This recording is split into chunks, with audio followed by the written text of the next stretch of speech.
Good morning student. आप लोगों ने चपला देवी के द्वारा लिखा नाना साहब की पुत्री मैना बसम, तो उस पाठ का आपने अच्छी प्रकार से अध्ययन किया और आप लोगों ने इसको याद भी किया होगा, बार बार पढ़ा भी होगा। अब उसके कुछ अभ्यास प्रश्न है, उसके बारे में थोड़ी सी एक्सप्लेन और कर देते हैं, और बाकी इन प्रश्नों के उत्तर पाठ के अंदर आ गए हैं, वो आप खुद भी कर सकते हो क्योंकि 9th क्लास में पढ़ते हो। फिर भी चलो मैं उनके बारे में थोड़ा वर्णन कर देता हूँ, तो आप सुनो ध्यान से कि बालिका मैना ने सेनापति हे को कौन कौन से तर्क देकर महल की रक्षा के प्रेरित किया।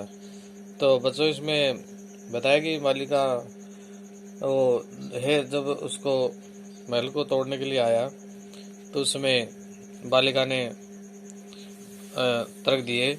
नंबर 1 क्या तर्क दिया कि अंग्रेजों के विरुद्ध शस्त्र उठाने वाले दोषी हो सकते हैं किंतु ये महल दोषी नहीं है। यानी उसने क्या कहा कि अंग्रेजों के विरुद्ध शस्त्र उठाने वाले दोषी हो सकते हैं लेकिन महल तो दोषी नहीं है।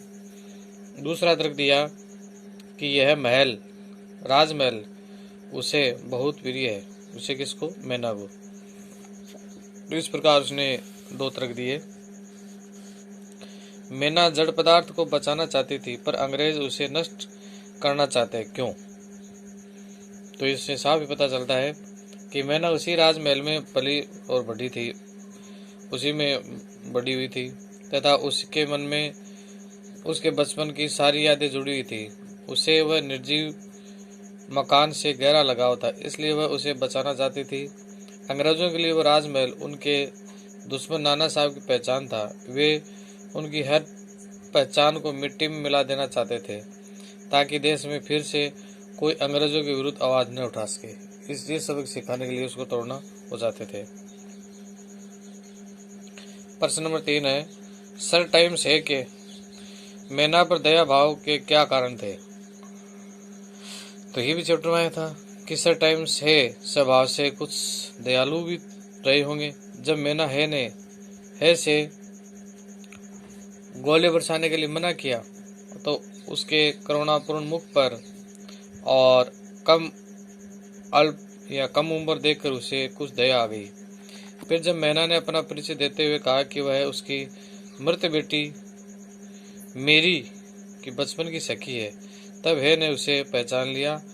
इस परिचय से है के दिल में मैना के प्रति ममता जाग उठी।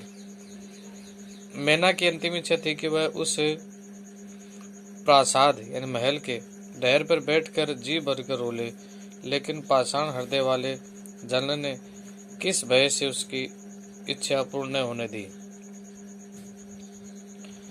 तो जनरल आउटरम के मन में भय रहा होगा कि अगर उसने नाना साहब की बेटी के प्रति जरा भी सहानुभूति दिखाई दी तो ब्रिटिश सरकार का क्रोध उस पर फूट पड़ेगा, उसे इसके लिए सजा भी मिल सकती है। क्रोध से पागल सामान्य अंग्रेज नागरिक भी उस पर नाराजगी प्रकट करेंगे। इस कारण उसने मैना की ये छोटी सी इच्छा भी पूरी न होने दी। प्रश्न 5 है, बालिका मैना के चरित्र की कौन कौन सी विशेषताएं आप अपनाना चाहेंगे और क्यों। तो देखो, बालिका मैना है, उसमें उसका चरित्र अच्छा था। उसमें पहला भाव जागृत होता है निडरता। यानी बालिका मैना कैसी थी, निडर थी।